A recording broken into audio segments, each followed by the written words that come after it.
Vamos a abrir nuestras Biblias, los que trajimos Biblia, en la segunda carta a los Corintios, capítulo 6, verso 4. Segunda de Corintios, capítulo 6, verso 4. Hoy vamos a continuar con el tema, el estudio bíblico que habíamos iniciado hace 8 días, que se titula El yugo desigual. Hoy vamos a tratar con la parte 2. Espero que sea la final, y si nos queda, pues seguiremos de hoy en 8 también. El yugo desigual, segunda de Corintios capítulo 6, verso 14. Para los que no la vieron, en la página de YouTube, en el canal de YouTube, ahí está, pueden bajar la predicación. Nada más entran y accesan con mi nombre, Jorge Zúñiga, y ahí les va a aparecer yugo desigual. Así que ahí pueden ver esta y las otras predicaciones, la del día de hoy, la semana anterior. Todas las semanas, todos los domingos subimos la predicación al canal de YouTube. Y les cuento que para la honra y gloria de Dios, pues estamos alcanzando gente que vive fuera de nuestro país, fuera de nuestras fronteras, y ha sido para nosotros una bendición. Esperamos que para los que nos sintonizan también sea una gran bendición, pues poder compartir la palabra en estos tiempos en que se hace a veces difícil congregarse. Pues echamos mano de la tecnología para podernos comunicar con la gente. Segunda de Corintios capítulo 6, verso 14. Dice así la palabra del Señor: no os unáis en yugo desigual con los incrédulos, porque ¿qué compañerismo tiene la justicia con la injusticia? ¿Y qué comunión tiene la luz con las tinieblas?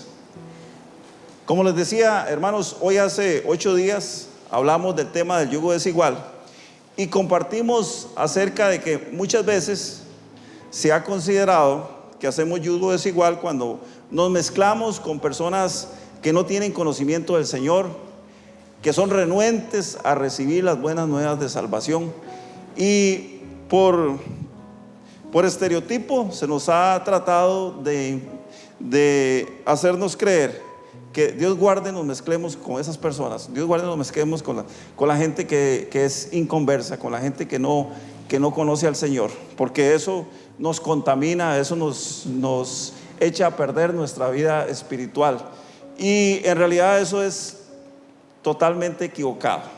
Dijimos que esta es una posición totalmente equivocada. ¿Por qué? Porque el apóstol Pablo nos enseña en la carta a los Romanos, en el capítulo 10, 3 cosas importantes. Capítulo 10 del verso 8 en adelante, ahí usted lo puede buscar más tarde en su Biblia. Él nos enseña esto. Lo primero de ellos es que no se puede invocar el nombre de Dios si no se ha creído en Él. Una persona que no ha creído en Dios no puede invocar el nombre de Dios. Entonces no podemos esperar ver resultados en una persona que nunca ha creído en el Señor. Lo segundo que nos dice el apóstol Pablo es que es imposible que alguien crea en el Señor sin que haya alguien que le predique. No existe la forma de que alguien pueda creer en Dios si no hay alguien que lo induce, que lo guía al conocimiento de Dios.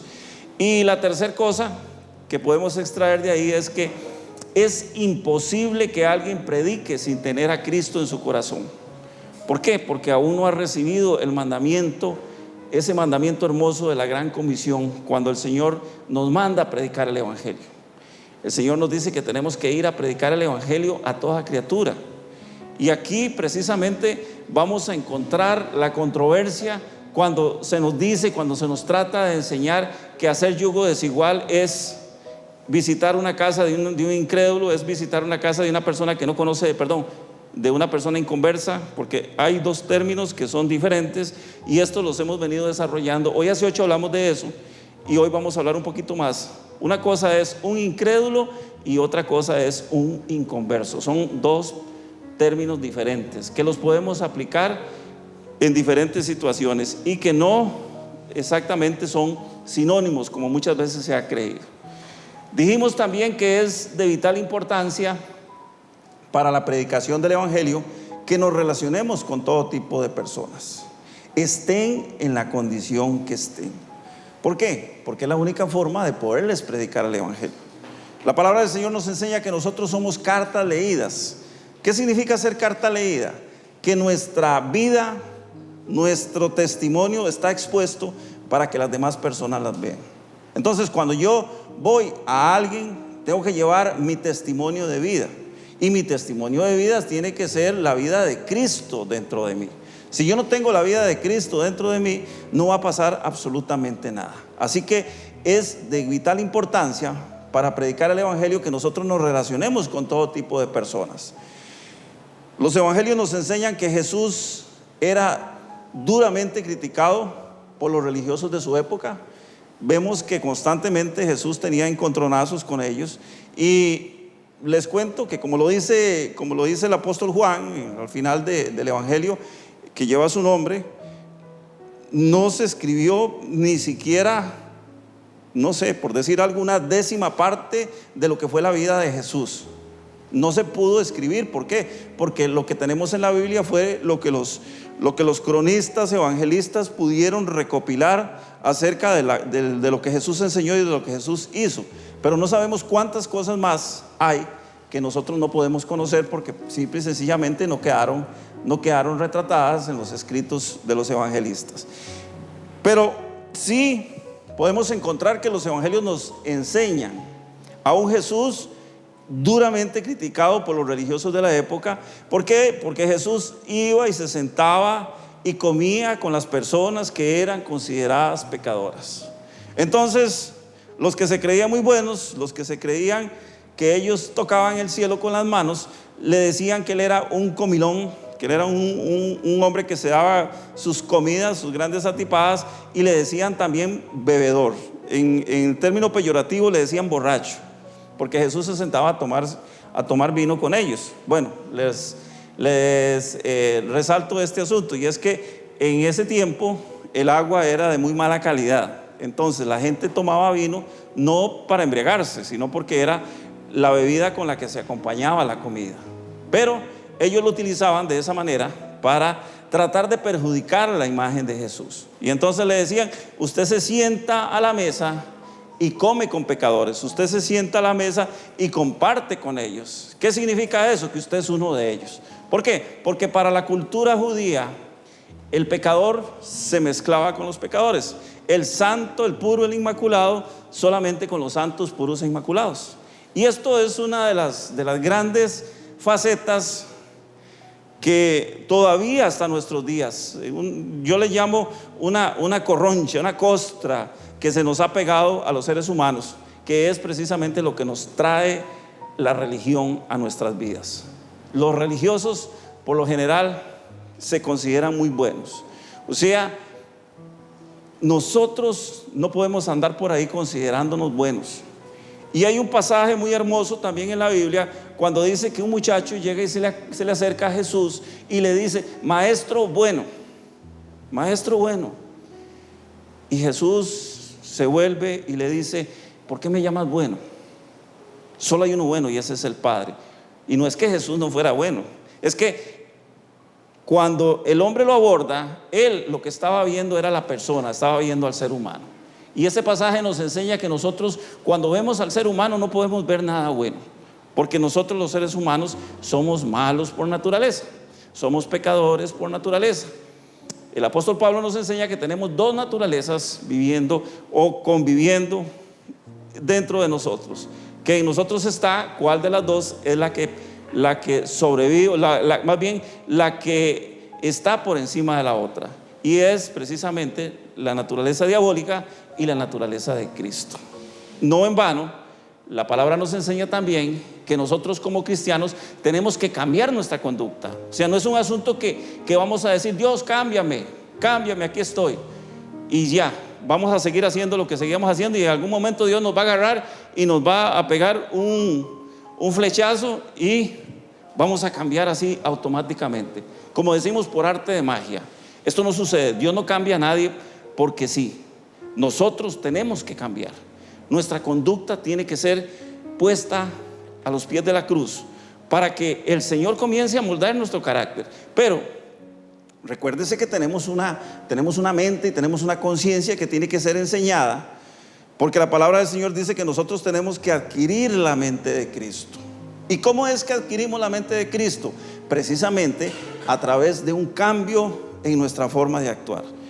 De igual manera, el apóstol Pablo nos dice que tenemos que cambiar esos pensamientos que son negativos, esos pensamientos que no son de bien, esos pensamientos que son impulsados o inducidos por nuestro enemigo, por el enemigo de nuestras almas, por pensamientos que Dios genera en nuestra vida. O sea, el apóstol Pablo nos dice que si hay algo bueno, si hay algo justo, si hay algo de buen nombre, en eso es en lo que tenemos que pensar. Entonces les decía que por lo general, cuando vamos a la historia de vida del ser humano a través de los tiempos, las religiones se han encargado de hacer una separación y decir quién es bueno, quién es malo, quién puede entrar en los lugares de reunión, lo que nosotros llamamos las iglesias, o lo que algunos de muy mala consideración llaman templos. Nosotros no tenemos templos. Hay que hacer esta observación, es muy importante, y que como cristianos vayamos cambiando esa cultura. Nosotros los cristianos, los creyentes de estos días no tenemos templos. Lo que tenemos son auditorios, tenemos lugares de reunión. La gente le llama iglesia. Iglesia en realidad es el conjunto de personas que nos congregamos, pero no tenemos templos, porque solamente hay un templo que fue el que el Señor mandó a construir. Estaba en la ciudad de Jerusalén y fue destruido en el año 70. El último de ellos fue destruido en el año 70 de nuestra era. Actualmente no. Hay una profecía que dice que el templo de Jerusalén se va a restaurar. ¿Cuándo será el momento? No lo sabemos todavía, pero esos acontecimientos están pronto a aparecer. Pero la religión, como les decía, nos ha creado una costra, una corroncha, le llamo yo, y esto se me parece mucho a las ollas que usamos para cocinar. No sé si ustedes han visto cuando uno cocina con leña, ¿qué le pasa a las ollas cuando están así por fuera? Se les hace una capa, ¿verdad? Una capa de hollín, una capa de cosas que se le van pegando. Así hace la religión con nosotros, y de pronto todo lo que realmente podía servir para algo, todo lo bueno, está quedando oculto, está quedando tapado por esa pared, por esa película. Entonces nosotros cristianos tenemos que hacer la diferencia. Tenemos que hacer la diferencia y comenzar a entender que tenemos que aprender a compartir con las personas que no conocen del Señor. Es decir, tenemos que, de alguna manera, figurativamente hablando, mezclar nuestras vidas con ellos, pero con un objetivo. ¿Cuál es el objetivo? Compartir el evangelio. Ir a compartir el evangelio. De ninguna manera la Biblia nos enseña que participemos de los pecados. ¿Por qué? Porque la palabra del Señor es muy clara, y tenemos en las escrituras una estructura muy definida con respecto a lo que es el pecado. ¿Qué es el pecado? Constantemente lo estamos diciendo. Pecado es aquella conducta que no le agrada a Dios, aquella conducta que en la Biblia está expuesta como ofensa al Señor. Nadie podría pensar en un evangelista que se reúna con las prostitutas a predicarles y termine acostándose con ellas, porque eso no es el sentido de la predicación. Nadie podría imaginarse con alguien que se reúna con los alcohólicos y termine embriagándose con ellos. Esto no es tampoco predicar el evangelio. La Biblia dice que nosotros no debemos hacer acepción de personas. Pero ¿cuál es el objetivo para que no hagamos acepción de personas? El objetivo es que podamos predicar el evangelio, que la gente pueda entender que sí se puede vivir una vida diferente, y eso es lo que tenemos que llevar. Para abordar correctamente el tema, debemos entender que el hilo que nos separa con cualquier persona que no conoce al Señor es muy delgado. Es muy, muy delgado. Y precisamente esa es la diferencia que tenemos que hacer. Recordemos que nuestros lugares de reunión, y esto es algo que también lo hablamos hoy hace 8, nuestros lugares de reunión están siendo o siguen siendo visitados por fariseos y publicanos. ¿Se acuerdan la parábola del fariseo y del publicano? Dice que un hombre subió al templo. Bueno, subieron dos hombres al templo, uno era fariseo y el otro era publicano. O sea, el fariseo es sinónimo de religioso y el publicano era sinónimo de inconverso.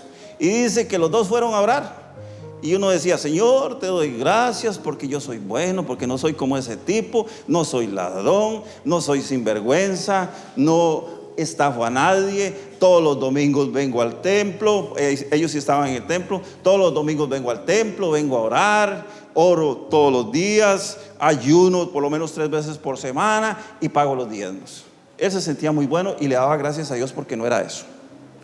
Pero dice que el publicano, o sea, el pecador, para ellos él era un pecador, dice que nada más estaba por ahí en un rinconcito y le decía: Señor, sé propicio a mi pecador.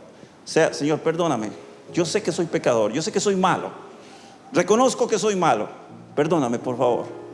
Y así, de esta misma manera, nuestros lugares de reunión son visitados por fariseos y publicanos. Bueno, yo sé que esta iglesia no. En esta iglesia tenemos gente que ama al Señor. Pero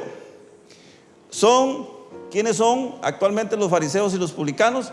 Son los que se creen muy santos, los que se creen muy ungidos, los que creen que por esa razón los que están alrededor son viles pecadores que van camino al infierno.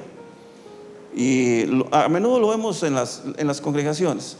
Gente que mira a los demás así por encima del hombro y dice: ese, ¿de qué juega ese? Si ese es malo, si ese es adúltero, es borracho, es esto, es lo otro. Y no hemos entendido todavía que la iglesia o que nuestras congregaciones son hospitales. Son hospitales donde llega gente enferma, donde llega gente con necesidades, donde llega gente con problemas. Nuestros lugares de reunión son precisamente para ese tipo de personas que tienen una vida disfuncional con respecto a su conexión espiritual con el Señor.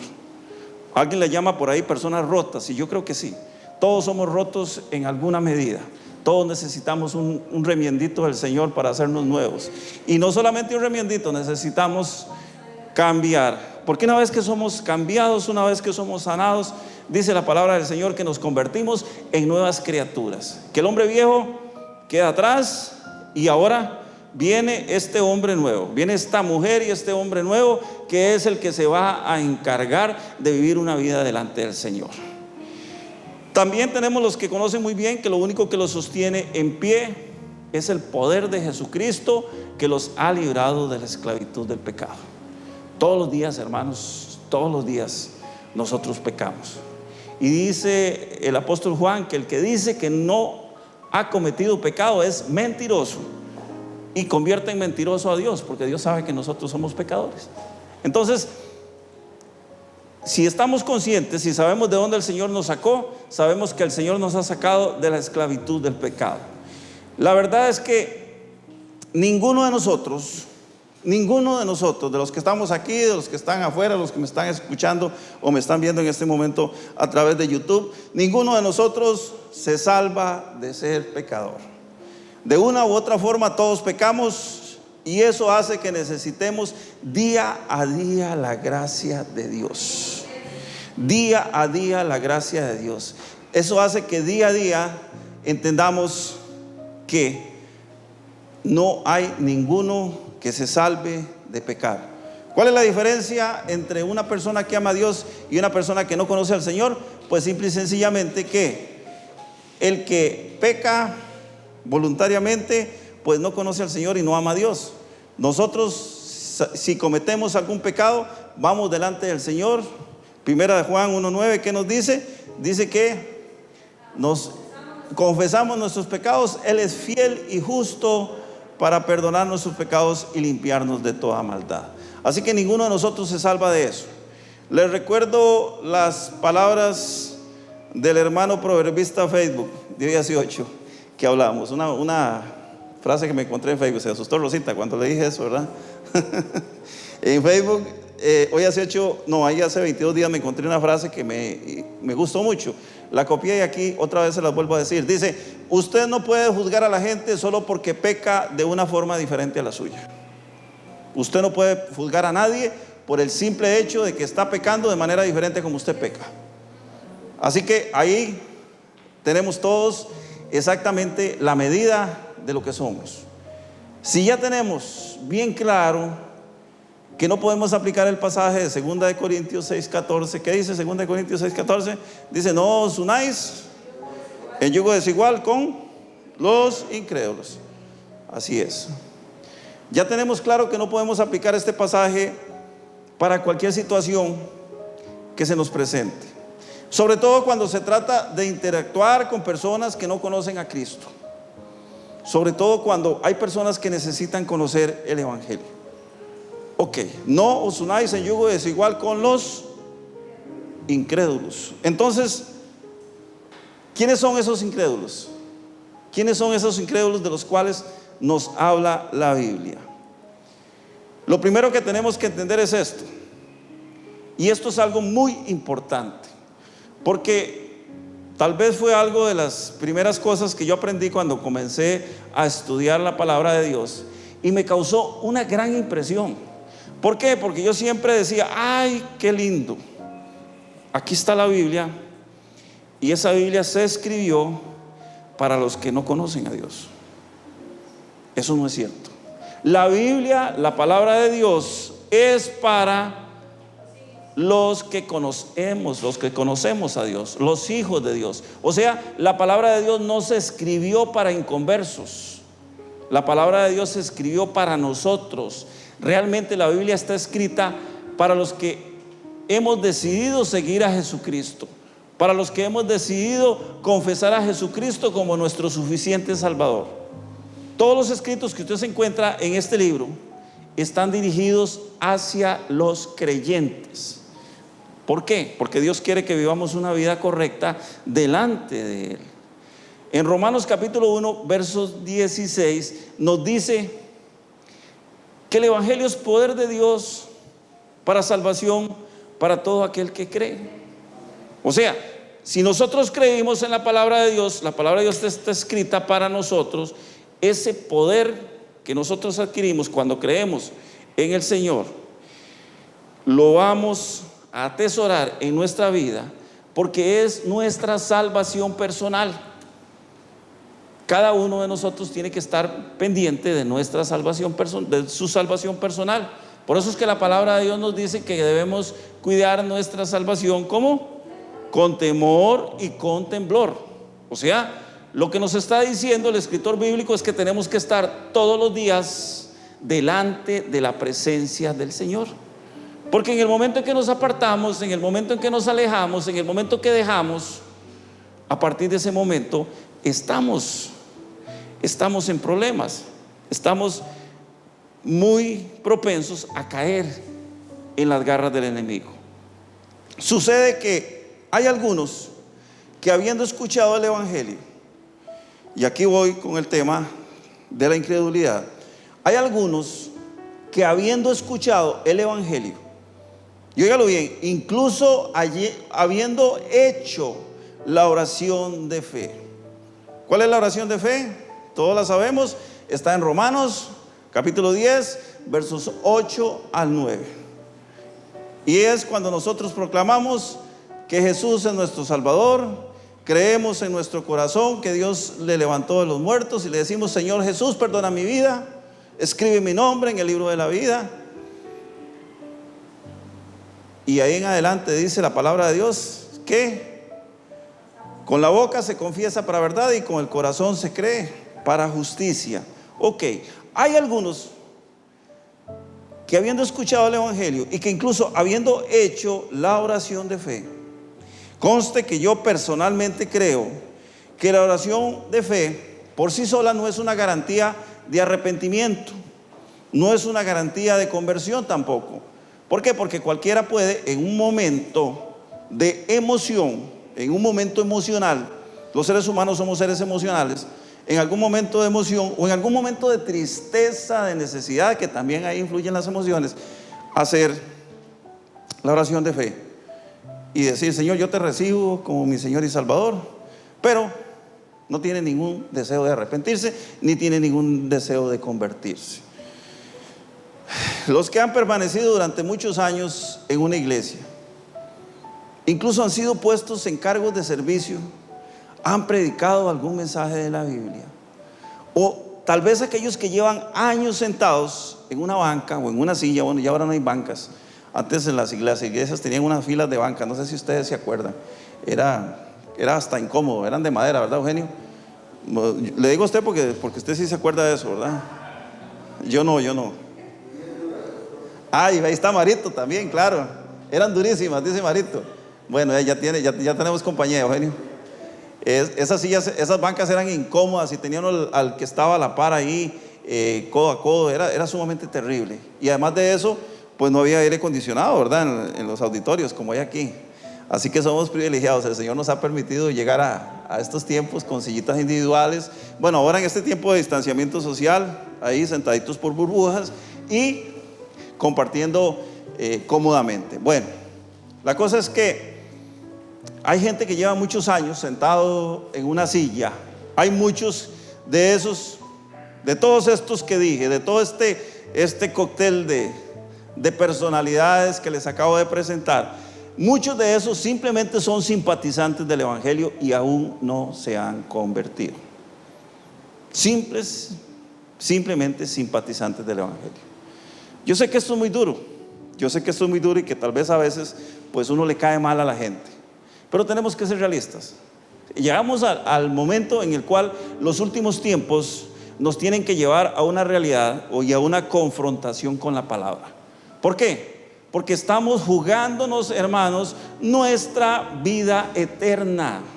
Nos estamos jugando nuestra vida eterna. ¿Dónde va a pasar usted la eternidad? Esa es la pregunta que todos los días deberíamos hacernos o deberíamos de tener presente. Si ya aceptamos al Señor y nos convertimos o nos volvimos al Señor de todo corazón, yo pienso que uno no se termina de convertir, pues es todo un proceso. Pero si ya estamos seguros, perfecto. Pero si no, lo que nosotros nos jugamos es la vida eterna, hermanos. Y solamente hay dos lugares a los cuales podemos ir en una eternidad. Recuerde, somos seres eternos. Esto que vemos muy bonito cuando nos paramos frente al espejo, esta cara que vemos muy bonita, estas canas que peinamos cuando están ahí frente al espejo, los dientes que cuidamos porque nos vamos al dentista, todo esto se va a acabar, hermanos. Todo esto se va a deshacer. Nada de esto va a permanecer. Pero sí hay una alma y hay un espíritu que están dentro de nosotros, porque todavía estamos vivos, todavía respiramos, que van a ser llevados a una eternidad. Y solo hay dos lugares donde vamos a ir, sí o sí. Por ese motivo, hermanos, es que vamos a encontrarnos a muchas personas en donde por tradición se nos ha enseñado que a este tipo de personas se les debe llamar convertidos, a todos estos que les dije anteriormente. ¿Por qué? Porque incluso algunos hasta se han bautizado, hay otros que no se han bautizado, pero los que se han bautizado, bueno, a todos convertidos. Hizo la oración de fe, se convirtió al Señor. Estaba el domingo llorando a la iglesia, como dice un amigo por ahí, estaba tirado en el suelo, revolcado en el suelo, decía, lo revolcó la palabra. Y a veces no es tanto que lo revuelca uno la palabra, a veces es que las emociones nos inundan y entonces creemos que están en un momento de clímax, de lo máximo, tocando las barbas del Señor, y en realidad lo que estamos es con el espíritu conmovido porque sentimos mucha culpa y no necesariamente estamos convertidos. Así que nos han enseñado a que todas estas cosas, a estas personas se les debe llamar convertidos. Pero bueno, en la primera parte de este mensaje, les repito que hablamos hoy hace 8, hablamos tratando de hacer la diferencia entre los incrédulos y los inconversos. Si nosotros vamos al libro de Romanos, al capítulo 10, al verso 16, nos encontramos una declaración muy importante, y es lo que nos debe servir para poder ir aterrizando con el tema que venimos tratando hoy. Romanos capítulo 10, verso 16. Dice el apóstol Pablo cuando le escribe a los romanos: mas no todos obedecieron al evangelio. Pues Isaías dice: Señor, ¿quién ha creído a nuestro anuncio? ¿De qué está hablando el apóstol Pablo aquí? Está hablando de gente a la cual se le ha predicado la palabra, gente a la cual se han invertido horas de horas, años, predicándole la palabra, que no han creído al mensaje del Evangelio, que no han creído al mensaje de la cruz, que no han creído en el Señor Jesucristo. Simple y sencillamente, como les digo, están por ahí guardando un campo. Sobre esto, hermanos, vamos a encontrar bastantes pasajes en las cartas de Pablo, porque él constantemente trata de jalarle el mecate a los creyentes. O sea, ponga atención, ponga cuidado, trata de jalarnos el mecate a nosotros y de encauzarnos. Por eso es tan importante que leamos la Biblia día a día.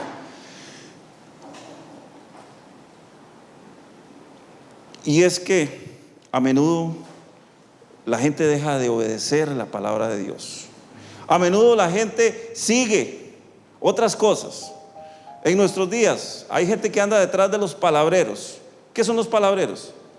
Yo le llamo palabreros a ese tipo de personas que usan la palabra de Dios como excusa, que dicen que son predicadores y usan la palabra de Dios como excusa para venir a jugar de profetas, a hacer inventos con la gente, incluso a jugar con las emociones de la gente. Incluso muchas de esas personas hasta espíritu de adivinación tienen, porque se le acercan y le dicen a usted: el Señor me muestra que usted tuvo una vida así y así y así.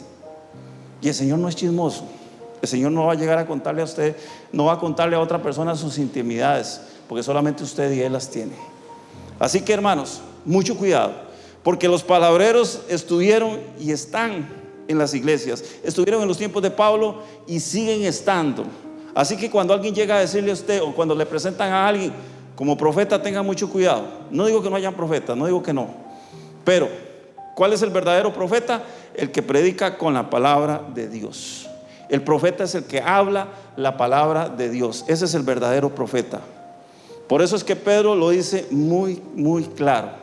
La única, óigalo bien, en nuestros tiempos, hermanos, para que no se dejen engañar, para que después no los vuelquen al revés, en estos tiempos, el único que puede guiarnos es el Señor a través de su palabra. Y por eso el apóstol Pedro nos dice que la única profecía más confiable, ¿cuál es? Es la palabra de Dios. No se deje engañar, porque a menudo por ahí en la calle andan, hay gente muy astuta, muy hábil. ¿Y de qué se valen? Se valen de la falta de conocimiento, se valen del que no conoce la palabra para engañarlo. Por eso es que el Señor es muy claro y nos dice: mi pueblo pereció porque le faltó conocimiento.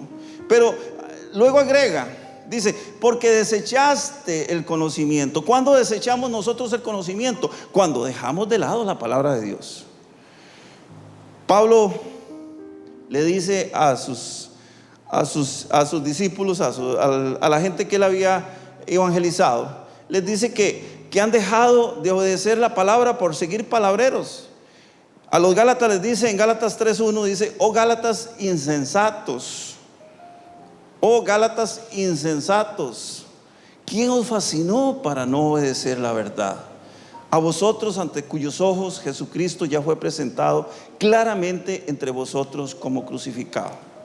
O sea, cuando usted escucha voces extrañas, cuando usted escucha a alguien que predica la palabra sin predicar la palabra, ojo, tenga mucho cuidado con esto.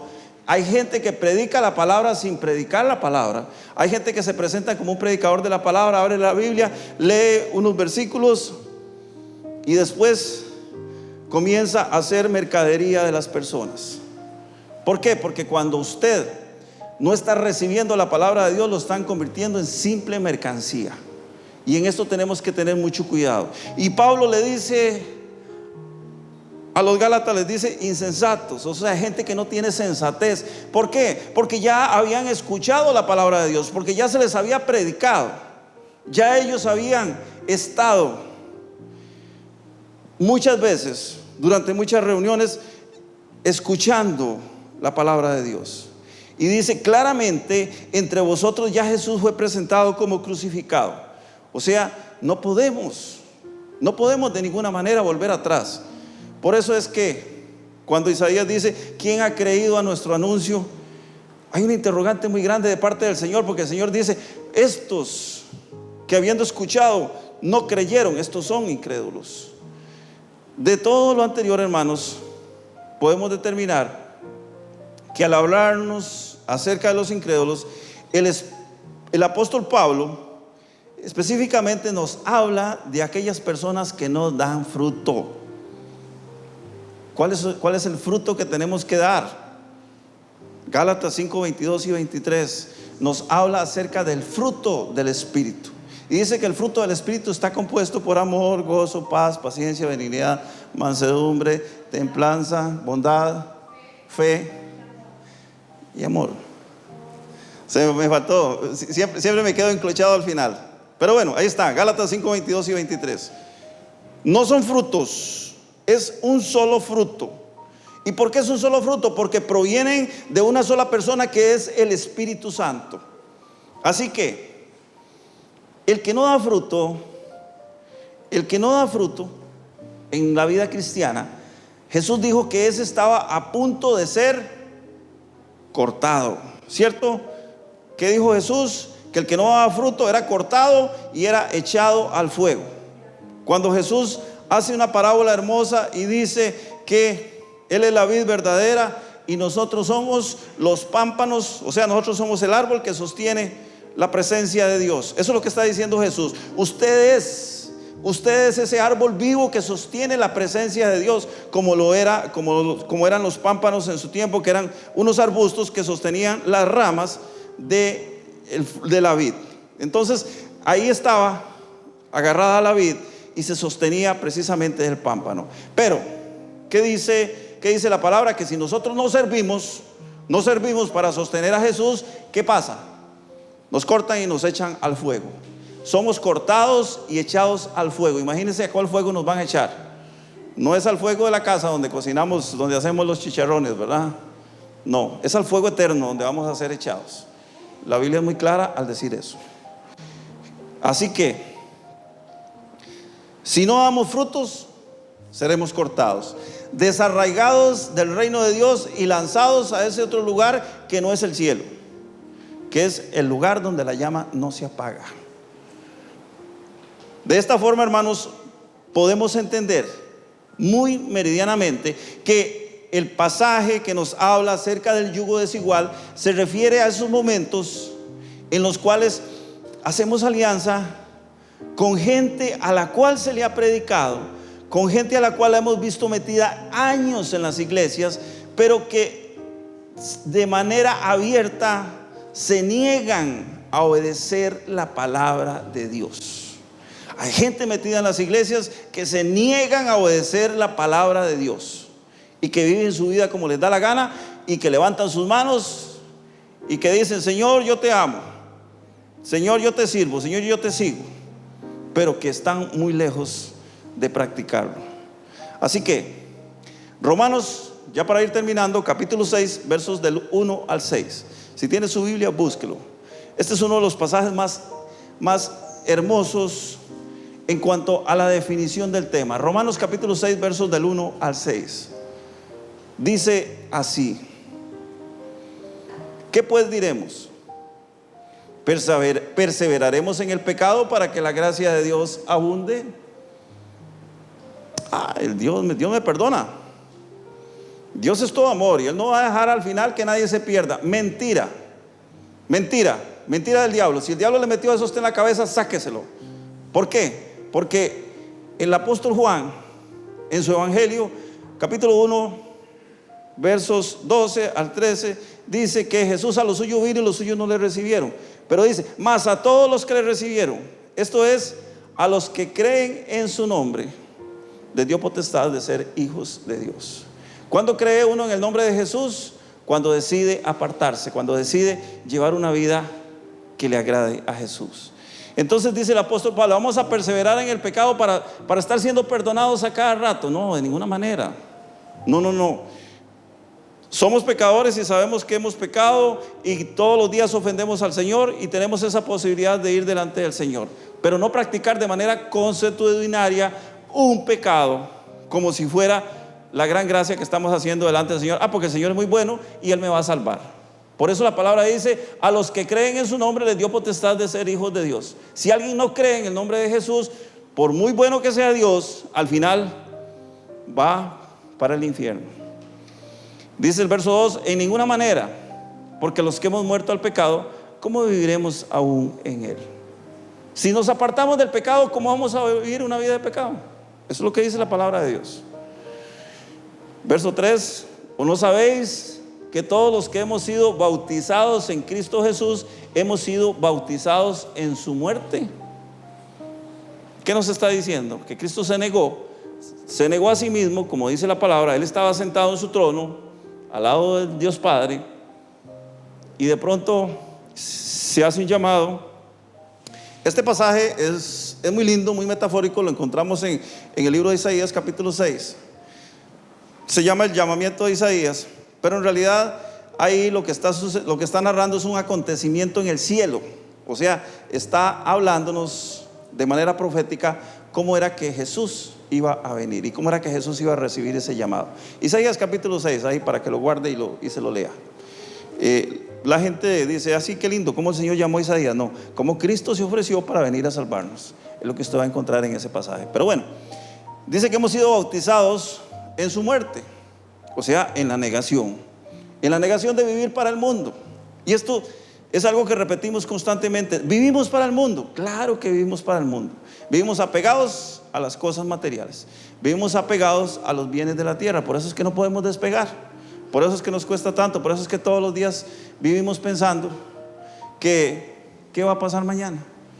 Vea, lo mejor que puede pasar mañana, hermanos, es que Cristo venga y se lleve a su iglesia. Lo mejor que puede pasar mañana es que el Señor lo llame a usted a su presencia y usted se vaya con Él. Eso es lo mejor que puede pasar mañana. No si me gano la lotería, no si cancelo las deudas. No, lo mejor que puede pasar es estar con el Señor y punto. Verso 4, porque somos sepultados juntamente con Él para muerte por el bautismo, a fin de que como Cristo resucitó de los muertos por la gloria del Padre, así también nosotros andemos en vida eterna. Lo que vino a hacer Jesús no fue algo fácil, hermanos.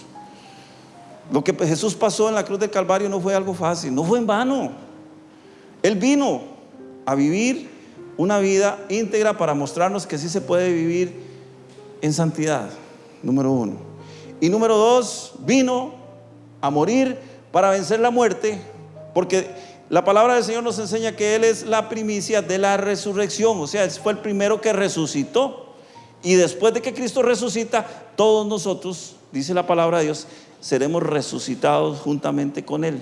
O sea, vamos a vivir eternamente con un cuerpo de gloria, con un cuerpo diferente al que tenemos. O sea, para que usted entienda que este cuerpo no lo vamos a ocupar absolutamente para nada. No sirve para nada más que para movernos ahora que estamos aquí en la tierra. Y dice el verso 5, porque si fuimos plantados juntamente con Él en la semejanza de su muerte, así lo seremos también en la resurrección. Qué lindo. Y cualquiera dice, no, es que ¿qué esperanza tengo yo? La esperanza de vida eterna, eso es lo que tenemos. Porque dice que vamos a ser, si fuimos plantados juntamente con Él en la semejanza de su muerte, vamos a ser plantados en la resurrección. O sea, vamos a resucitar también. Así que, hermanos, esta esperanza de vida eterna es la que nos enseña que nosotros no podemos dejar de ninguna manera, no podemos alejarnos de ninguna manera de la palabra del Señor. Y ahora viene el verso 6, que es la culminación de esto. No es posible, repito, no es posible que alguien quiera seguir practicando el pecado habiendo recibido al Señor. Dice el verso 6, sabiendo esto, que nuestro viejo hombre fue crucificado juntamente con Él, para que el cuerpo de pecado sea destruido, a fin de que ya no sirvamos más al pecado. Cada vez que practicamos el pecado voluntariamente, estamos sirviendo al pecado. No es que voy a darme una escapadita, no es que hoy sí, ya mañana me arrepiento. No. Cada vez que hacemos eso, le estamos sirviendo al pecado voluntariamente, y nos estamos convirtiendo en incrédulos. ¿Por qué? Porque no estamos creyendo a la palabra de Dios. La hemos oído y nos convertimos en oidores olvidadizos. ¿Por qué? Porque oímos pero no interiorizamos la palabra de Dios, o sea, no la vivimos. Yo creo, hermanos, que si hacemos un examen de nuestra vida de creyentes, todos estamos deficitarios, todos nosotros estamos deficitarios, todos quedamos debiendo. ¿Por qué? Porque tenemos áreas de nuestra vida que todavía no han sido entregadas al Señor. Y no podemos esperar más misericordia de Dios, porque esto es otro estribillo, otra muleta que a menudo los creyentes utilizamos, que decimos: ¡ay, que el Señor tenga misericordia! Que el Señor tenga misericordia de fulano. Entendamos esto: ya Dios tuvo misericordia de nosotros. Ya Él tuvo misericordia de nosotros cuando envió a su Hijo a morir por cada uno. Así que no espere más misericordia, porque la misericordia está ahí. Como dice el apóstol Pablo en Romanos capítulo 10 verso 8: cerca de ti está la palabra, en tu boca y en tu corazón. Ya no podemos esperar más misericordia. Lamentablemente los seres humanos no queremos entender que no nos vamos a quedar a vivir aquí eternamente sobre la tierra. Ninguno de nosotros se va a quedar a vivir eternamente sobre la tierra. Vea que los que más vivieron, que nos relata la Biblia, Matusalén vivió 900 años, algo más ahí, o 900 años. Y cualquiera diría: eso es un montón, eso es nada. ¿Por qué? Porque la palabra del Señor nos enseña que para Dios un día es como 1000 años y 1000 años es como un día. O sea, el tiempo cronológico que nosotros conocemos aquí no va a existir en la eternidad. Esa es una de las grandes cosas que no podemos entender todavía. Así que no espere que el Señor tenga misericordia de usted, porque ya la tuvo. Lamentablemente no queremos entender que no nos vamos a quedar a vivir aquí eternamente en este planeta, que nuestra vida no puede estar sujeta al cumplimiento de nuestros deleites y de nuestros caprichos, de ninguna manera. Unirse en yugo desigual con un incrédulo es permitir, óigalo bien, unirse en yugo desigual con un incrédulo es permitir que las viejas naturalezas afloren, que las viejas naturalezas vuelvan a salir. Y no es posible, eso no es posible si ya Cristo murió por nosotros y estamos sepultados juntamente con Él. Porque también juntamente con Él un día vamos a tener un cuerpo de gloria y vamos a estar en una eternidad con Jesucristo. Eso téngalo claro usted. Un día usted va a tener un cuerpo de gloria, ese día en que usted va a reunirse con Él por una eternidad. Y que le repito esto, ya para terminar: no estamos para juzgar a nadie. No estamos para juzgar a nadie, entendamos esto. ¿Por qué? Porque no tenemos autoridad para hacerlo. La palabra es muy clara cuando nos dice que no nos unamos. Es decir, no hagamos alianzas con aquellos que visiblemente no quieren obedecer la palabra. Aquellos que habiendo oído, aquellos que habiendo conocido la palabra no la quieren obedecer. Con aquellos que han sido fascinados por sus deseos que día con día los alejan de la vida de Cristo. Hay gente que está siendo fascinada a no leer la Biblia y a seguir cualquier cosa, porque es muy fácil. Es muy fácil vivir una vida desordenada, una vida en donde yo digo que soy cristiano, pero no soy cristiano de mentirillas. Así que, hermanos, cuando la palabra del Señor nos dice que no nos unamos en yugo desigual, entendamos: ¿debemos predicar el evangelio? Claro que sí. ¿A quién? A toda criatura. Y esos no son los incrédulos. Incrédulos son los que han escuchado la palabra, los que han vivido mucho tiempo supuestamente leyendo la Biblia, por ahí pegaditos al evangelio, pero no están pegaditos porque hacen las cosas que les da la gana. Esos son los incrédulos. Así que tengamos mucho cuidado con nuestras alianzas, tengamos mucho cuidado con la gente que está a nuestro alrededor. En esta mañana, en el nombre que sobre todo nombre, en el nombre de Cristo Jesús, yo le bendigo y le deseo un buen inicio de semana.